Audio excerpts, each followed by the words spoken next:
hicran oldu, yüreğimi yandırır. Belki indigem içinde bakır o da yollara.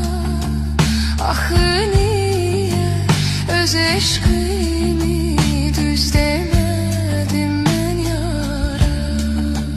Ahı